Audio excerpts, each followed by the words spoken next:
Ano ang hamon sa'yo ni OG Diaz? Mag-live ka, sasagutin din kita doon sa level na sasabihin mo tungkol sa akin. At kung matapang ka, kapag nagpo-post kang ganyan, huwag mong binabawi na after 7 minutes, pagkatapos ng 7 minuto, binura mo. Sabi ko nga dahil malapit na ang Pasko at uso naman ng regaluhan, why not coconut? Ay, oo nga. Meron din naman akong ireregalo sa kanya. Tama. Ano yung regalo mo? Kahapon ay personal na kami nagkita ng aking abogado, si Attorney Ferdy Topacio, at personal nang inihain sa kanya ang demand letter na kailangan niyang bawiin ang kanyang mga ipinost sa loob ng 5 araw na ibinibigay sa kanya. Kapag hindi niya yun binawi at kami ay ginamot kung saan niya kami sinaktan, tuloy ang cyber libel.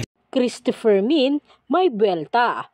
Balak idemanda ang ama ni Liza Soberano. Kapag hindi raw tumugon sa hinihingi niya sa demand letter ang ama ng aktres na si Liza Soberano, ay baka mauwi sa kaso ang umano'y paninirang puri laban kay Christopher Min at sa kasamahan niyang si OG Diaz.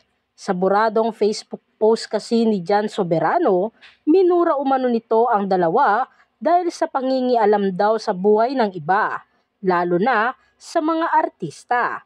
Si Liza ay naging alaga noon ni OG at nagkaroon ng gap sa pagitan ng dalawa nang umalis sa pangangalaga niya ang una. Sa kasagsagan naman nito ay naging laman naman ng balita ni Christy ang mga naging aksyon at salita ni Liza, lalo na sa naging buhay artista niya sa Pilipinas.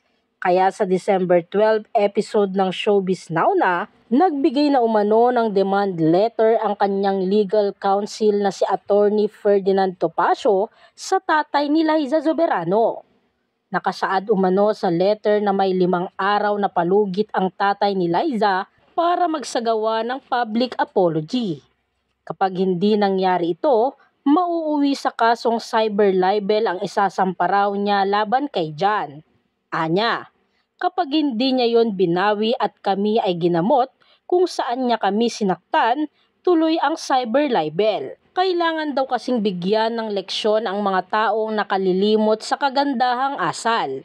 Samantala wala pang tugon, reaksyon o pahayag ang kampo ni Jan Soberano tungkol dito.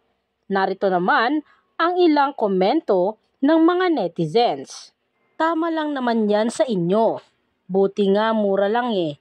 Kung ako, hindi lang mura ang abutin nyo. Magdedemanda ka pang pangit ka? Kapal din ng mukha mo no? So pag ikaw nangupal ng ibang tao, entitled ka.